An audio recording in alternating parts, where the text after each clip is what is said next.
Welcome, everybody, to another edition of One Question for Every Fight for UFC 270. As always, am Spencer Kyte, hanging out in the office, last day in the office. This is a little emotional, not going to lie. Love this office, loved this setup. It is currently dismantled. You could see the Christmas wrapping behind me, the floor mat, all kinds of stuff. We're out of here tomorrow, but we're pressing on and putting the content out there because I want to put content out there. I want to keep getting you guys everything that I can every day, every week, because this stuff matters. Consistency matters, and putting out good quality content like this matters. It is one question. It is UFC 274 from the American Airlines Arena in Dallas, Texas. A pair of rematches, a pair of championship fights. Some interesting fights, some not as interesting fights, let's be honest. So let's get to them. Main event, Julianna Pena defends her bantamweight title against the woman she defeated to claim the title, Amanda Nunes. And my question is, what Nunes do we get? I think everybody will agree that in their first fight last year, back in December, it wasn't the Amanda Nunes that we are used to seeing. It isn't the Amanda Nunes who was dominating that division and two divisions for that matter prior to that. If you've watched the countdown show, Nunes spoke about, dealing with some injuries in camp and having had COVID before that. Obviously, if you remember the timeline of this fight, it was actually supposed to happen in August in Houston. Nunes had to pull out because she got COVID. Pena started doing did she get COVID or is she just chicken? They scheduled it for December. In the lead up to the fight, Nunes was dealing with a knee injury, still kind of dealing with some of the lingering of COVID, and had said she wasn't feeling the best and probably should have pulled out of the fight and postponed it for a second time and allowed the UFC to make an interim title and do whatever they want to do. But she felt that pressure. She felt that obligation to go out there and compete. And then we got what we got. Now, you have to take all of those explanations and after the facts kind of relances of information for what they are. You need the grains of salt. But it does feel like when we saw that fight play out, it wasn't the same Amanda Nunes that we're used to seeing, right? She wasn't in there locked in and firing on all cylinders. She was loose. She was rushed. She was hurried. Her timing was off. Her range was off. And once things started going the wrong way and once things went sideways, she kind of started looking for exits and faded very quickly. Now, some people say, well, that's just who she is when it isn't going her way. She looks for outs, and certainly in the past, way back at the start of her career, she did sort of have that start fast and then fade hard situation. She had seemed to have corrected that throughout this championship era of the Lioness. And so my question, as I said, is which one do we get on Saturday? Do we get the locked-in version that has beaten every woman prior to Julianna Pena to hold bantamweight gold and featherweight gold in the UFC? Or do we get somebody that, was contemplating retirement when this fight was done, when the first fight was done, and was thinking, I've kind of done everything that I need to do. There's not a lot left for me. Because how she comes out and which of those two we get certainly dictates the outcome of this fight. That's not to take anything away from Julianna Pena. I think she did admirably the first fight. She did exactly what she said she was going to do, used her grit, used her pressure, beat the champ, won the belt, no disputing it. But I think this fight, just like that fight, hinges on Amanda Nunes.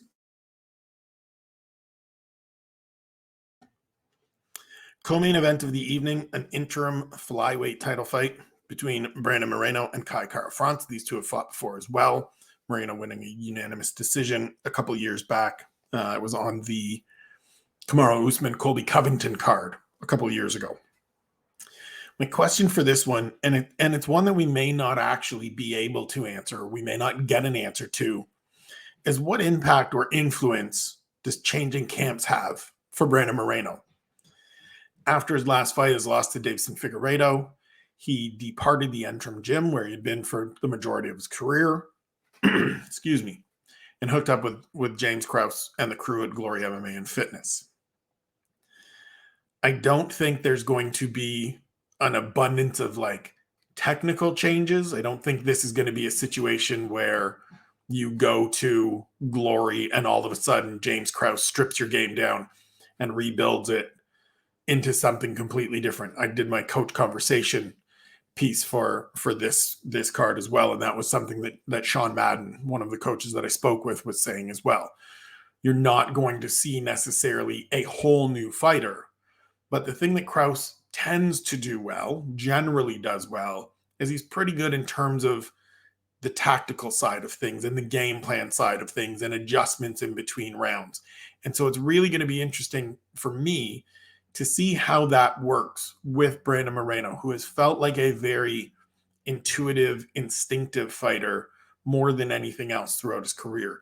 He's a guy that goes out there. He has all the tools. He has all the skills. Clearly, he's been a champion in this division and has been at the top of this division now for a couple of years. But can someone like Krause,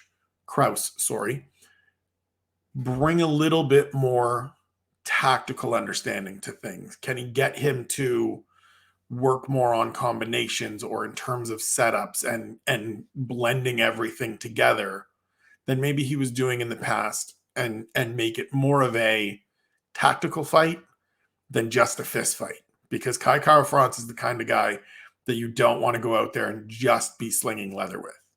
He's coming from a great gym as well with City Kickboxing and Eugene Behrman. So I do think that there is the potential for there to be an influence, but I also don't know that we're necessarily going to see it, because who knows how this plays out. If it goes the way it did last time, these two are going to meet in the center and they're just going to trade, and it's going to be a fantastic fight for 25 minutes or until one of them can no longer continue. So I don't know that we necessarily see anything, but it is the thing that I will be looking for. Heavyweights in the middle of the main card, Derek Lewis versus Sergey Pavlovich. The question is, where's Derek Lewis at right now? And that's not to be dismissive. That's not to put too much emphasis on the loss to Tai Tuivasa earlier this year, or the fact that he's, 1-2 in his last 3 fights. Both of those losses coming at home. It's more just Derek's 37 now. He's been in this game for a while. He's been in the top 10 for a good long while. He's made money. He's established himself. He's provided for his family. They don't want for anything. And so what's the motivation? Where's the focus level? Where's the commitment levels now that he's kind of on the outside of the championship picture looking in? He can continue to be this sort of gatekeeper to the upper echelon for as long as he wants to keep going. His power is the last thing that goes. He'll be able to maintain that throughout his career, throughout these next sort of, maybe even 8 years if he wanted to compete to 45. But does he want to? Does he want to continue to be the guy that's getting stuck in there with the Cyril Gans and the Tai Tuivasas and the Sergey Pavloviches of this world, where you're constantly against the next guy that is on the come up?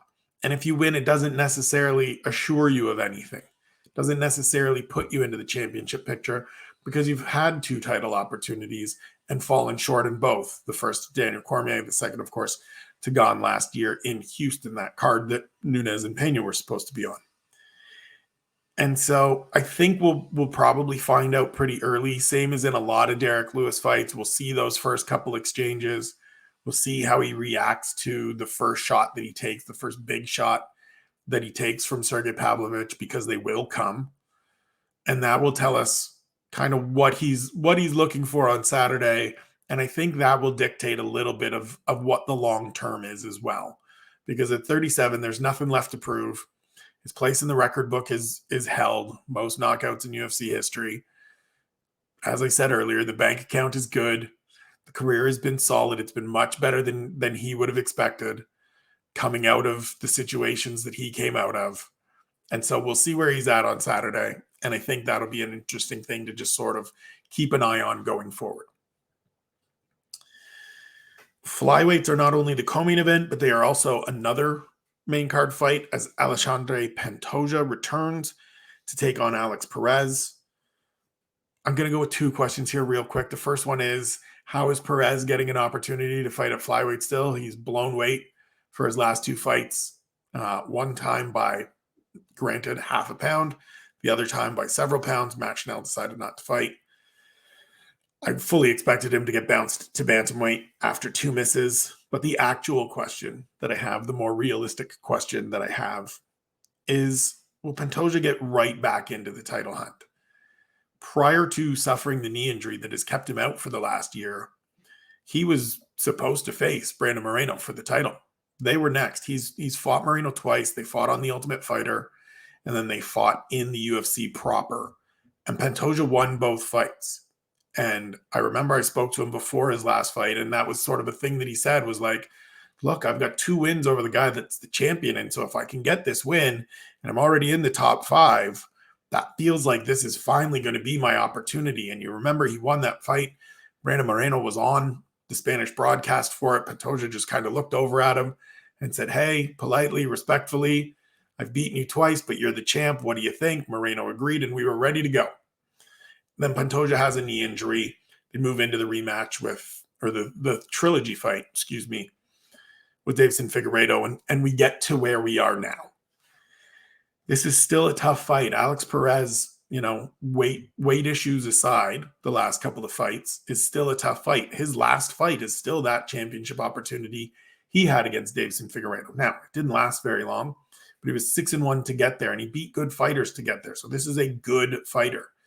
And to come back off of a year on the sidelines with a knee injury when you're 34, and that momentum that you had has slowed and dissipated completely almost, it's really difficult to just kind of ramp right back up. And so I'm interested to see if Pantoja can come out and just be right back into the thick of it on Saturday with a win over Alex Perez. Main card opener in the light heavyweight division, Anthony Smith versus Magomed Ankalaev. Harry is producing this. I do believe he is sitting at his desk right now doing one of these, the signature Harry Powell pose, because he is a big Magomed Ankalaev guy. My question is, will Ankalaev keep passing the tests?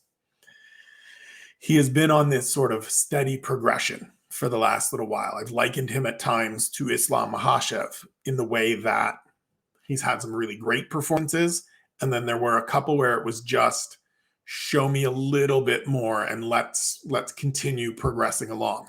Now, Makhachev, when he got into these big spots, when the spotlight was really on and it was okay, now he's into the thick of it, has really elevated his game and gotten finishes and had his most impressive performances over these last few fights to get him into a championship opportunity, where Ankalaev has gone the other way. It's been decision wins over Volkan Ozdemir, over Nikita Krylov, over Thiago Santos, where it's been wrestling heavy and grappling heavy, and we haven't seen the knockouts and the big assortment of kicks that came before that in the fights with like Iwan Kutilaba and Dolce Longiambula. Smith is somebody that is going to, he's a dog, right? He doesn't want to be counted out in this division. He wants to get back to where he was. He's on a nice little 3-fight winning streak, 3 first-round finishes. He's going to be pressing and trying to bring the best and bring the most out of Magomed Ankalaev. And I want to see on Saturday what he does in that situation against a guy that is as fierce, that is as dangerous, that is as game as Anthony Smith. Because I think if you look at the last 3 fights, they all sort of shape up favorably for Ankalaev. Thiago Santos isn't the same guy since that fight with John Jones where he jacked up both of his knees. He just isn't. Hell of a fighter. That fight with Jones was a great performance, but it's been different since. And if you can't acknowledge that, you're lying to yourself. Nikita Krylov, great win over Alex Gustafsson on Saturday aside. That had more to do with Gustafsson than Krylov, in my opinion. But he is just kind of that perfect 9 through 12 guy in the light heavyweight division. He's going to beat the lessers. He's not going to beat the greaters. And Ankalaev is just the greater, able to out-wrestle him. Same went for Volkan Ozdemir. Same position. Same, got a good win on Saturday. And so this is the next test. It may not even be the test that gets him into a championship fight. Although I think if you run your winning streak to 9 and you beat a third straight former title challenger. You can make a pretty good case for deserving the next title shot. But it's just the next test, and it's a dangerous one. Anthony Smith is tough. He's hungry. He wants to make a statement on Saturday against this guy that's on a big, long winning streak that everybody, myself and Harry included, think is the next big thing in this division at some point. This fight is going to tell us whether that point is now or whether it's still a little bit further down the road. We shift to the prelims. The final prelim of the night is in the welterweight division. The great white Alex Morono versus Matthew Simmonsberger. And my question is, where is Semi's ceiling? I've had a chance to talk to Matt Simmonsberger a couple of times. Really smart guy, really kind of aware of where he's at progression-wise in his career. He's a former collegiate football player, defensive back, who said going into some of these fights last year that, I'm still just kind of piecing all of this together. I'm still figuring out how to blend all of these things together. The analogy he made that he borrowed from one of his coaches was making a cake, bring all the ingredients to the table, but it's just figuring out still what the right measurements are and the order to put everything in. And if you've ever baked a cake, you know that both of those things really matter. And so he had a good win earlier this year against AJ Fletcher, going 15 minutes, showing a little bit more, showing some wrestling, sort of expands on those two blistering knockout wins that he had over Jason Witt and Martin Sano Jr. in 2021. God, it's still hard to say those. And it sort of leaves more questions than it gave answers. Fletcher was a newcomer to the UFC. It was a weird matchup to me that he was facing a Contender Series graduate after getting those two knockout wins and having a loss in there to Chaos Williams.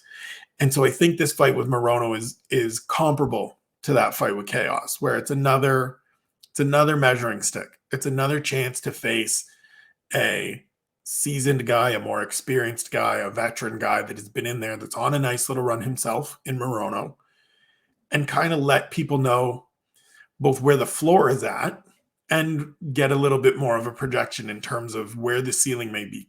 Could this be a guy that over the next 2 years, 3 years, puts together a little run and becomes sort of a lower third of the rankings fighter, or someone just outside of that? Or is he kind of destined to be in this, let's call it 20 through 30, 20 through 35 in the welterweight division, where there's going to be some good wins. There's certainly going to be entertaining performances, but he's not quite going to push into that upper tier of contenders and top names in this division. I think this one will give us a little bit more of an indication as to what that is, where that goes for Matthew Simmonsberger on Saturday.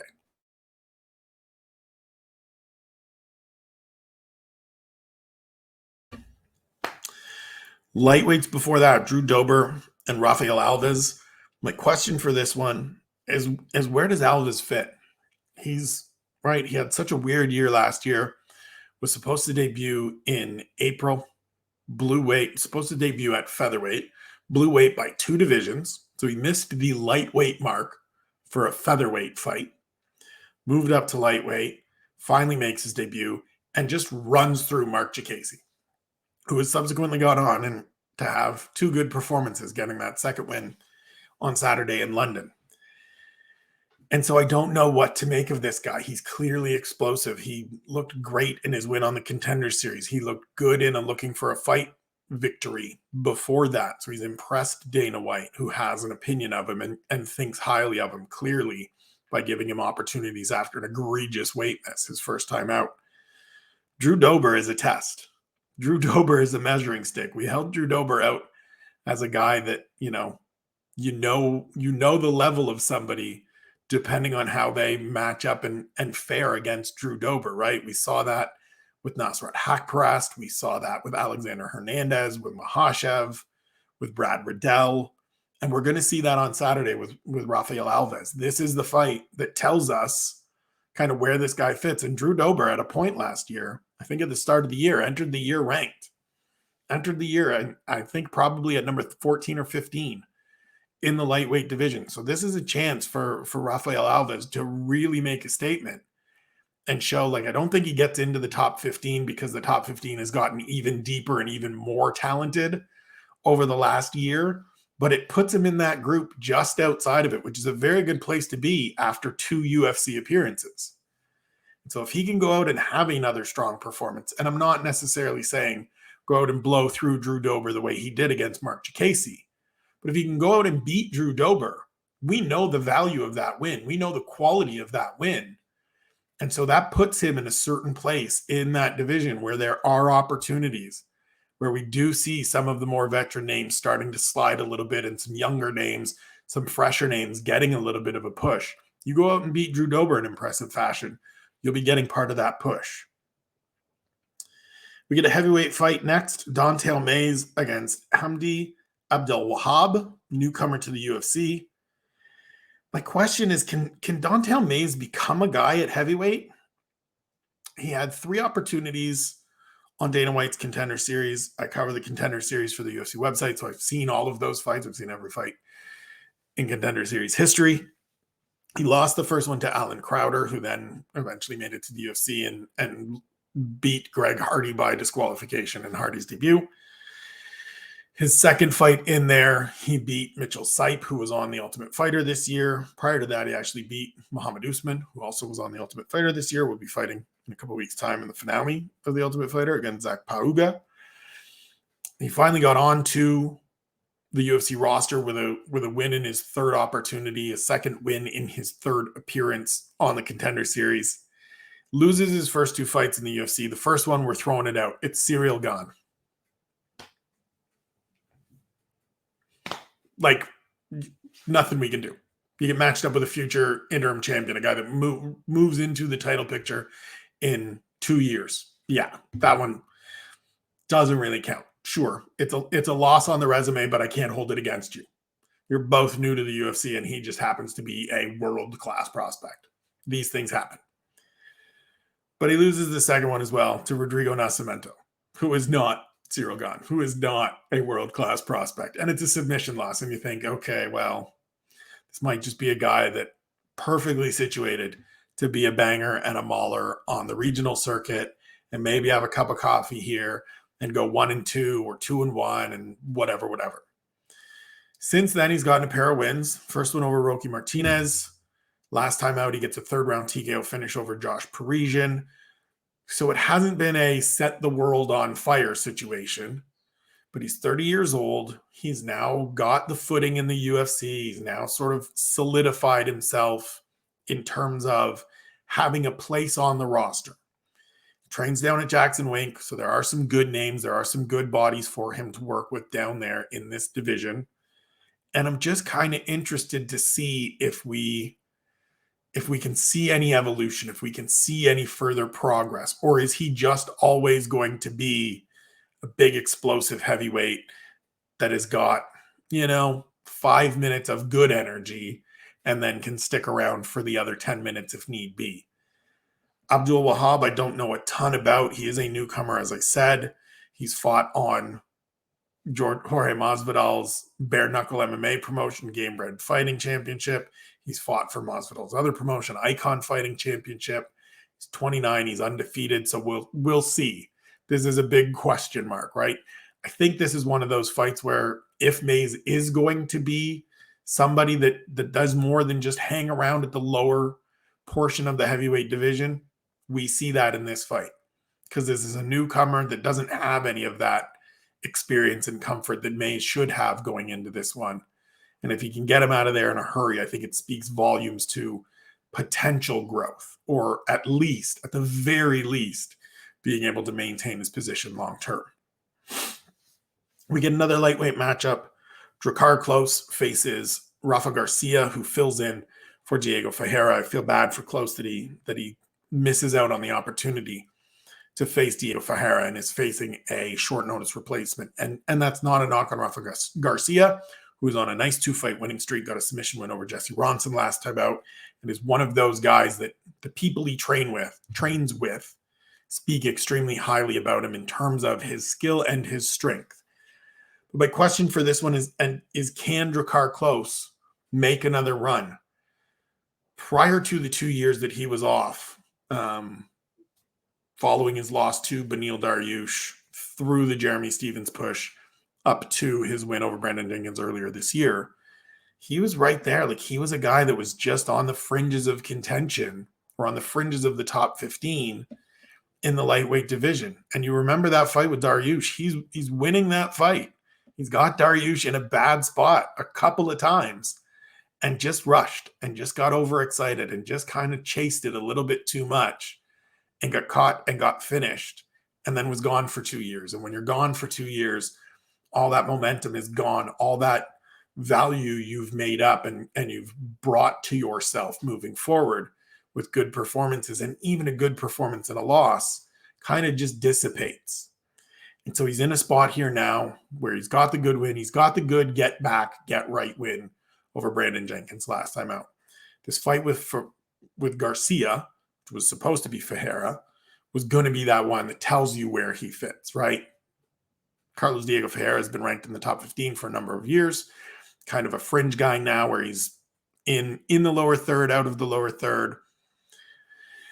And it was going to be that chance for Drakkar Klose to just say, like, look, I'm back. I'm still competitive. I'm still somebody that deserves to be in this mix with these top guys. And now it's not quite. It's still a good win if he beats Rafa Garcia, but he would then still need another one against one of these kind of Drew Dober, Brad Riddell. I mean, Rafael Alves, if Alves beats Drew Dober later in the night. And I'm just interested to see it because he's 34 now. And the division, as I said, it doesn't slow down. There's no shortage of super talented fighters that are younger than him, more dynamic than him, more well-rounded than him, that are on the come up. And so it's kind of a question of did Drakkar Klose miss his window, unfortunately. We're going to find out on Saturday. Get into the early prelims. Michael Morales versus Adam Fugit, a welterweight contest. My question is, are you paying attention to Michael Morales? Because I think you should be. He is my fighter to watch this week. He is someone that I was impressed with on the Contender Series last year with his win over a Russian fighter, Anatoly Veretnikov, I believe is his name, who had fought under the LFA banner, was training at Kings, all of those things, got a unanimous decision win as a 22-year-old over 3 rounds against a sturdy veteran opponent. He then comes out at the start of the year at UFC 270 and beats Trevin Giles in his promotional debut. He gets stung early. He gets stuck in a head and arm choke early. And he just kind of is patient and works his way through it and rolls into top position to get out of the choke. And pretty soon after is in control of the fight. He does a little bit of good wrestling on the fence. And then when he gets Giles hurt with a right hand, he puts him away. And the finishing sequence is great because it's clearly one of those situations where he recognizes that Giles is hurt, steps off, resets, finds the shot that's going to put him down, and then swarms for the finish. As I said, I'm super high on him. He's my fighter to watch. He's 23 years old. He's 6 feet tall. He's got a 79-inch reach. He looks, from what I've seen from Twitter, that he's put on some functional muscle since that first fight, that he's filled out a little bit, getting a little bit more into his grown man body, trains with a good crew at the Interim gym. He's somebody that I think has upside. And I think this fight was supposed to be, it wasn't going to be Adam Fugit. Adam Fugit is filling in for Ramiz Brahimaj from Fortis MMA. It was going to be another good test for him against a very good grappler. And so I'm a little disappointed that this isn't the original fight, but it's still a good test. Adam Fugit is 8-2 as a pro. His only losses are to Austin Vanderford and Kylan Hill. He's coming off a 43-second knockout win over Solomon Renfro, who is a very good regional fighter. And so it's still a test. It's still a show me something sort of measuring stick kind of fight for Michael Morales. But I do think he is somebody that long-term, that if we're projecting 3, 4, 5 years down the road, as I smash my desk, you're going to want to be paying attention, because if everything goes the best way, if everything plays out best case scenario, I think he's somebody that can be a top 15 fighter in the welterweight division somewhere down the line. He looks the part right now. All the raw tools, all the raw materials are there for him to become a very good fighter in the UFC in the not too distant future.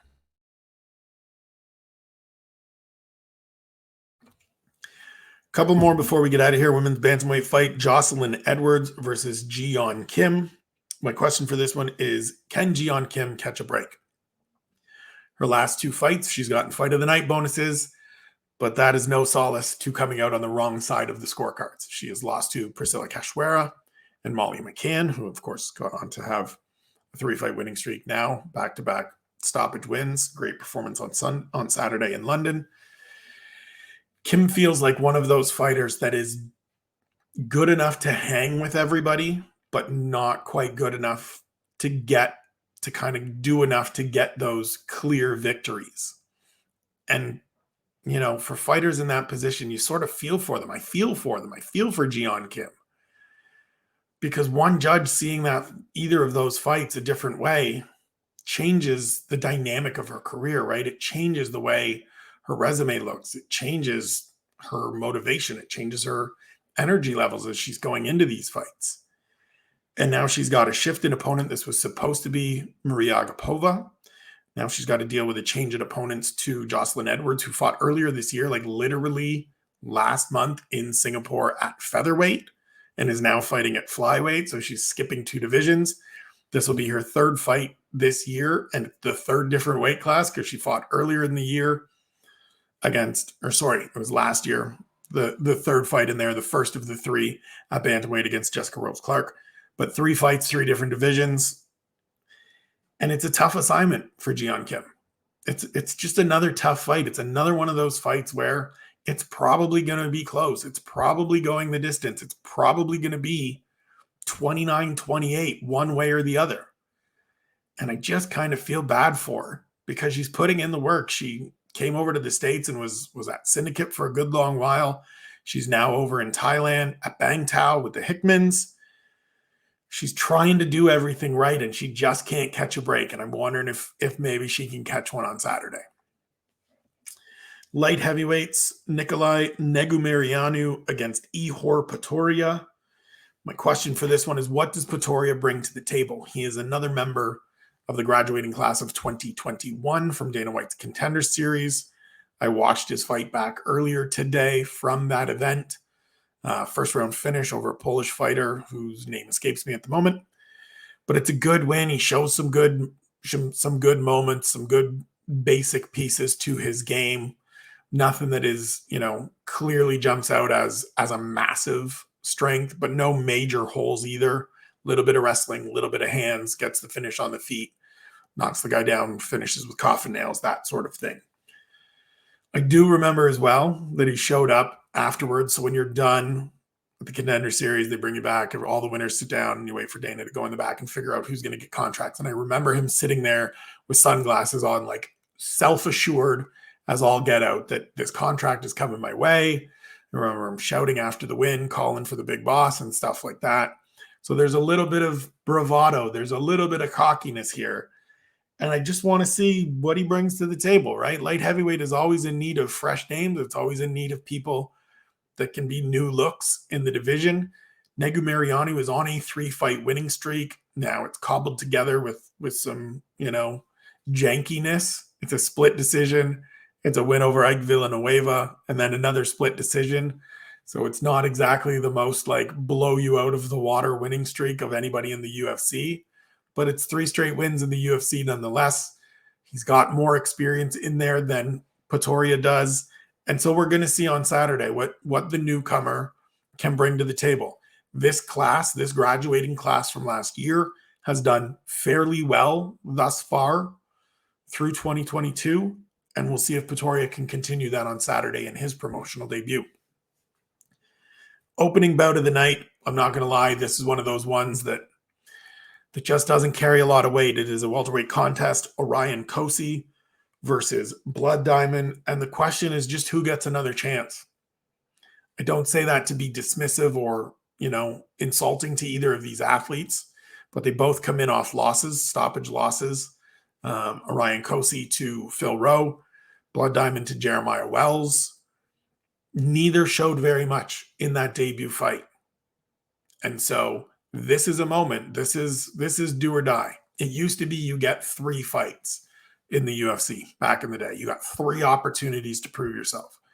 With the number of cards and the number of fighters and the number of people on the roster and more coming pretty regularly starting yesterday on Contender Series, that's now down to 2. And in some cases, it's down to 1.